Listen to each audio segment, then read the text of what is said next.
It is now day 2 of a bizarre scene that we've been following from downtown Madison as crews are attempting to move an entire apartment building. Well, it was quite the neighborhood spectacle the past couple days. A large building rolling on wheels through downtown Madison. Rather than run away like in a monster movie, residents ran out to watch and to gawk at how big could this building be. Now, yes, I've heard of buildings being moved before, but I have a lot of questions about this whole situation, you guys. First of all, who decided that moving a 400-ton building across town was actually a good idea? Second, how in the world do you move a 4-story brick building like this all in one piece? And what I want to know, probably more than anything else, is how much money did it cost the owner to do this? Today, let's talk about how workers moved this massive building across town in Wisconsin. And of course, we're going to get into all of the reasons that this whole spectacle didn't exactly go according to plan. Now, this all started at 438 West Dayton Street in downtown Madison, Wisconsin, where an old 4-story apartment building sat, seemingly collecting dust, when the property owner, who also was a local developer, decided that he wanted to move the building to another location that he also owned. This is an old Google image of what the building used to look like when it was sitting in its old location. So it's this one right here in the middle. Looks like it's nestled in there all nice. And if we flip over to satellite view, this shows us 438 West Dayton, where the building used to be, and then over here on Mifflin Street, where the building was moved to. It's not far. We're only talking about a quarter-mile distance, but there's 2 very sharp turns that needed to be made. So you can imagine when they load this building onto the truck that it's not going to be easy bringing it around these corners. The entire mission was expected to take just 1 day. It ended up taking 3 as the building moved forward, just inches at a time, which means that overnight, this building just sat in the middle of the road before workers could come back and then continue the process along the next day. There are so many reasons why this feat is just so impressive to me. I mean, you got to admit, it's really incredible, but what's crazy is that moving this thing down the street was only half the battle. This process caused a lot more disruption than the local building inspectors were hoping, because this move ended up having quite a bit of an impact on people who lived in the immediate area. Like, for example, the workers needed to stop traffic in the area, of course, so that was one issue. Power was cut off to some of the area homes. The size of this load was just so wide and so tall that it was coming into way too close of a proximity with the power lines and power poles on the sides of the street. Even amidst all of these challenges, it seems like the locals kind of got into the fact that there was this big spectacle happening in town and that they got this free show. Some stopped to watch it for just a few minutes. Others stood there for hours, amazed by what they were seeing. I've never seen anything like it, really. We're actually here videotaping it for our grandsons. There's not much Muhammad Guy and his friends can do other than sit on the porch, play some tunes,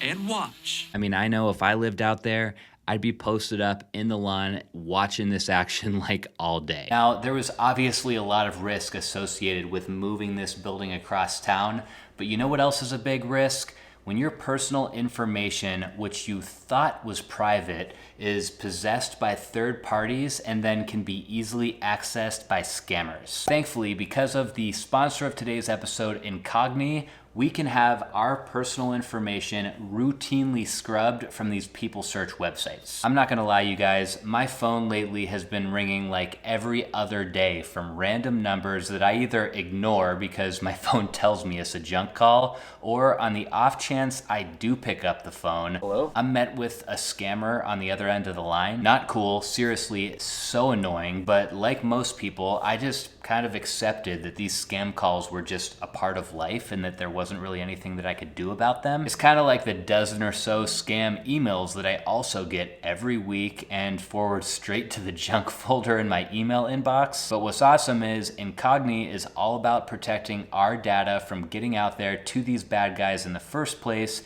and protecting our privacy on an ongoing basis. What I didn't realize is that our data is being leaked by these third-party brokers on the internet, which not only leads to scam phone calls and junk emails, but even worse, people nowadays are falling victim to fraud, identity theft, online harassment, and even stalking as a result of their data getting leaked. Our information is everywhere, and there are hundreds, if not thousands, of data brokers constantly shuffling it around, making it nearly impossible for any one person to scrub their personal information from the internet. That's where Incogni comes into play though, because what they do is they reach out to these data brokers and they demand that our information is removed on our behalf. Turns out these brokers are required to remove our information when requested. Ever since I signed up with Incogni, I've seen a bunch of records scrubbed already, with a bunch more that are currently being worked on. And their dashboard's nice. It shows you exactly what's going on, so it's pretty satisfying to come back to the site and see this all getting cleaned up. If you guys want to see the same results, check out Incogni. The link's down in my description, and if you use my promo code, you're going to get a 60% off discount. Let's get back to the video. All right, now moving on to probably my biggest question about this story, and that is, how the heck do you move a massive building like this without it just crumbling apart? Well, there's a few ways to do this, but let's start with how I understand that it was done here in Wisconsin, and that is first by hiring some of the best in the business. The owner hired a company called DeVoot House Lifters, Badger Contracting of Wisconsin, the Wisconsin Building Movers Association, and a company called Heritage Movers, all to oversee this thing. Phase one of the move was the preparation and lifting process. This phase involves detaching the building from its foundation. Here, crews excavate around the structure to expose the base. Then they position a network of steel beams beneath it.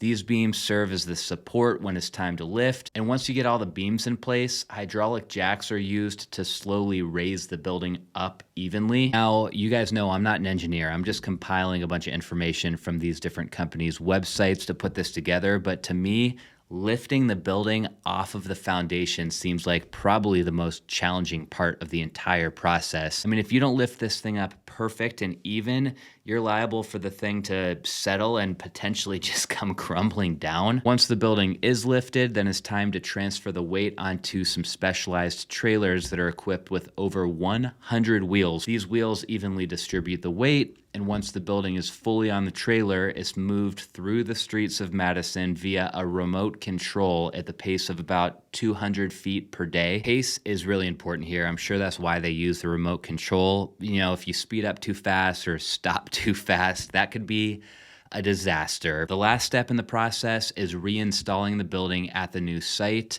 There was already a new foundation in place here that the owner had ready to go. The crews carefully aligned the building with this new foundation, and they slowly lowered it with a hydraulic system onto its base before reconnecting it to utilities at the new site. Now, I assumed that there had to be some settling that happened here after all this movement, like whether it's just cosmetic stuff like drywall cracks or stuff that's more severe like windows cracking or maybe even plumbing systems disconnecting in the walls. But from everything that I'm reading, it was actually pretty smooth, and the building was relatively undisrupted after all this chaos. You can actually find the new building up on Zillow right now, and the description here just says that you could be the first to live in the relocated brick building on Mifflin Street, with it listed as being available in a couple months from now. So even though the reports are saying there weren't any issues, the owner's probably working on some slight repairs or even renovations before it's actually move-in ready. My last question about all this is whether or not it was worth it. Like, the owner definitely went through a lot of trouble to make this happen. He definitely pissed off some of his neighbors to make it happen, and he definitely spent a bunch of money to do this.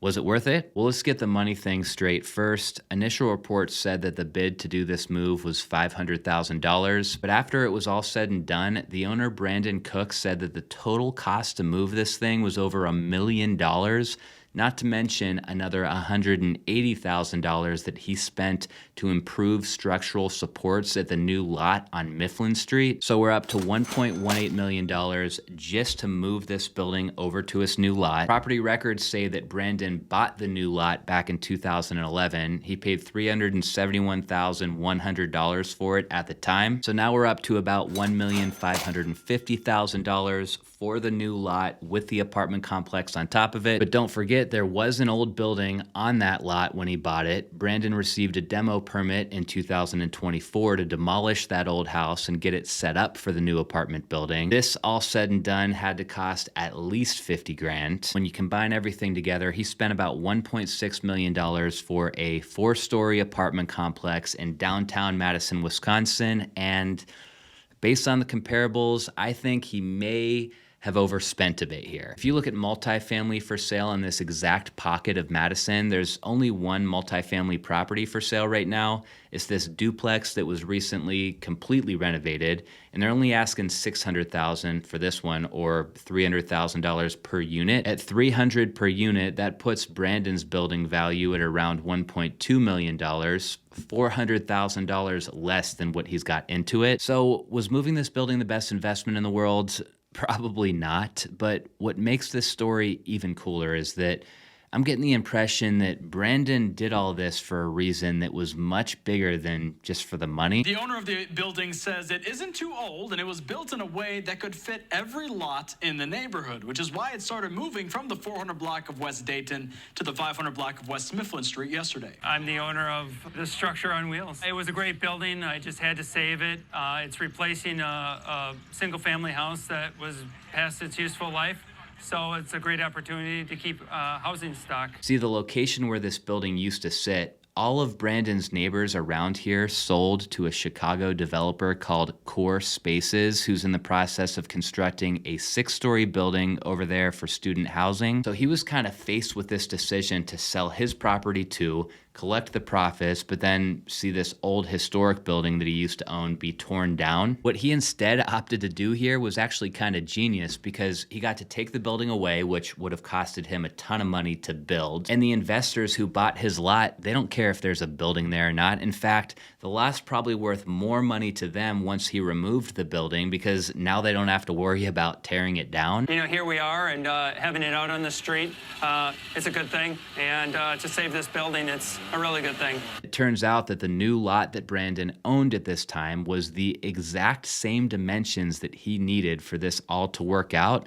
So it really sort of felt like fate when you look at it that way. Like I said at the start of the video, this building here in Madison is not the first building that's ever been moved, and it's definitely not going to be the last. The Empire Theater in New York City was moved 170 feet west in 1998 to make way for a movie theater complex. In 1999, a 4,400-ton lighthouse was moved 2,900 feet in Cape Hatteras to protect it from beach erosion. The London Bridge was moved from London to Arizona in 1971 because it was sinking into the Thames River. Henry Ford's Cotswold Cottage was moved from England to Michigan in 1929. Really fun topic. I had a great time digging into this one. I hope that you guys enjoyed it too. Thank you again to Incogni for sponsoring today's episode, and I'll see you guys next week.